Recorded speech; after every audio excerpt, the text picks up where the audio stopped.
Now, let's dive deep into this big LGBTQ story for today. I'm Ty Hauser. Let's queer up South Florida.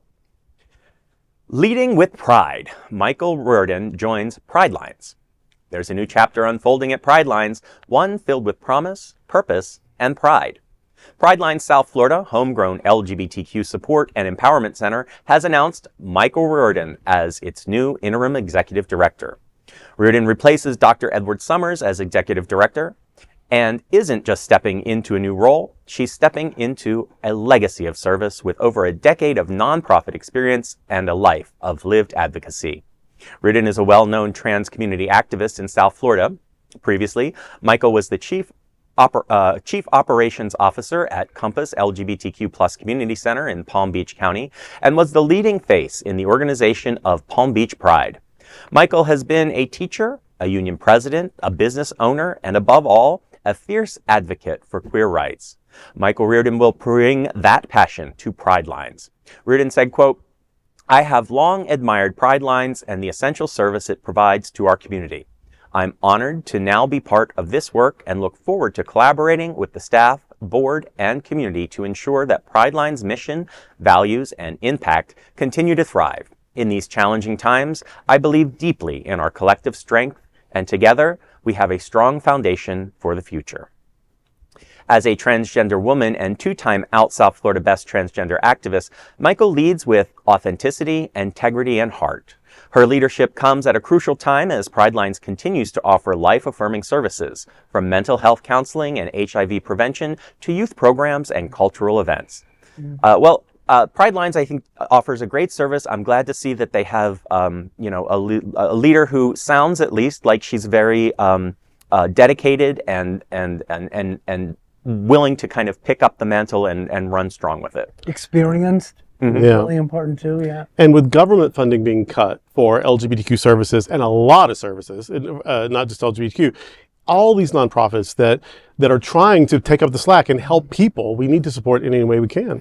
You know, looking at Prideline's decision in the last few weeks has been absolutely bizarre, quite frankly. I remember when it was announced that Dr. Summers left, and at first it sounded fine, oh, I was going off to law school. But then they did their own statement claiming that they parted ways. So we don't actually know what the story was. So as someone who decided to do a little bit of research on the organization, checking its board composition, its 990s, it's an 80% non-black board that removed a black man, put in a non-black light-skinned woman from a very white part of South Florida. It feels very problematic to me, what I've been seeing with this.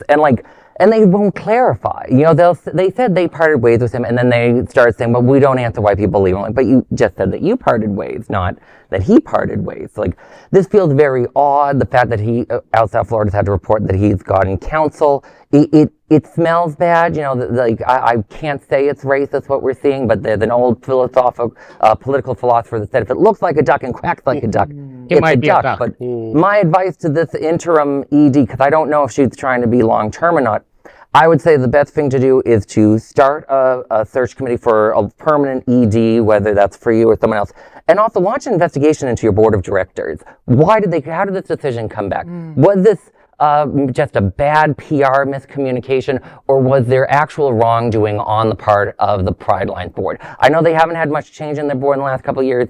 That tends to be a bad sign. It feels like the board's getting stale. Hopefully, a good investigation will lead to some truth on this.